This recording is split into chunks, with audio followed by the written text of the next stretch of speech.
दोस्तों, आज डीआरडीओ के चीफ की तरफ से ये बात पूरी तरीके से क्लियर कर दी गई है कि कब तक हमारी हाइपरसोनिक मिसाइल पूरी तरीके से बनकर तैयार हो जाएगी और कब तक ये मिसाइल हमारी सेना को मिलनी भी शुरू हो जाएगी। जो लोग हाइपरसोनिक मिसाइल के बारे में कुछ भी नहीं जानते हैं, वो केवल इतना समझ लीजिए कि हाइपरसोनिक मिसाइल वो मिसाइल होती हैं जो आवाज की रफ्तार से भी 5 गुना तेज होती हैं। जो मिसाइल 6174 किलोमीटर प्रति घंटा की रफ्तार से तेज उड़ान भरती है, उन्हीं को ही हम हाइपरसोनिक मिसाइल बोलते हैं। इस समय दुनिया में ऐसा कोई भी मैकेनिज्म मौजूद नहीं है जिनकी मदद से हम हाइपरसोनिक मिसाइल को रोक सकते हो। और आज इन्हीं हाइपरसोनिक मिसाइल को लेकर डीआरडीओ के चीफ की तरफ से बताया गया है कि जो हम अपनी हाइपरसोनिक ग्लाइड व्हीकल को बना रहे हैं, इस व्हीकल को हम 2027 तक पूरी तरीके से बनाकर तैयार कर लेंगे और इसी हाइपरसोनिक ग्लाइड व्हीकल के बेसिस पर हम अपनी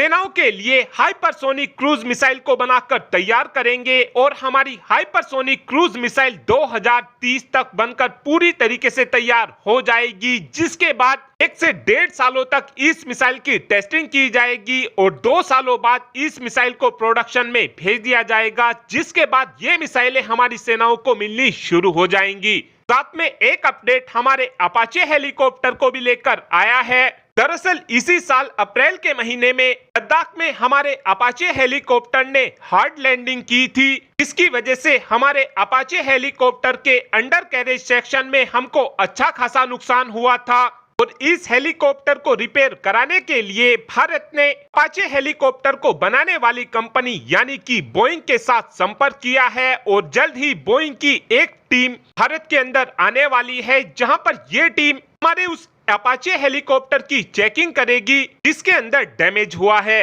इस चेकिंग के पूरा हो जाने के बाद बोइंग की जो टीम भारत में आएगी, ये भारत को बताएगी कि इस हेलीकॉप्टर को ठीक करने में कितना पैसा खर्च होने वाला है। अगर इस हेलीकॉप्टर में जरूरत से ज्यादा पैसा खर्च होता है तो इस फाइटर हेलीकॉप्टर को हमारी सेना से बाहर कर देंगी। इस हेलीकॉप्टर की जो ये हार्ड लैंडिंग हुई थी, इसके पीछे सबसे बड़ा कारण इस हेलीकॉप्टर की पावर का फेल होना था। अपाचे हेलीकॉप्टर वही हेलीकॉप्टर है जिसकी डील हमने अमेरिका के साथ 2015 में साइन की थी और उस समय हमने अमेरिका से 22 की संख्या में अपाचे हेलीकॉप्टर लिए थे। तो अगर हमारे इस हेलीकॉप्टर को ठीक नहीं कराया जा सका तो हमारी सेना के पास केवल 21 की संख्या में ही अपाचे हेलीकॉप्टर रह जाएंगे। और अब आप ही कमेंट कर बता सकते हैं कि डीआरडीओ को अपनी हाइपरसोनिक मिसाइल की रफ्तार कितनी रखनी चाहिए। इस बात का आंसर आप कमेंट बॉक्स में दे सकते हैं। Thanks for watching this video. Have a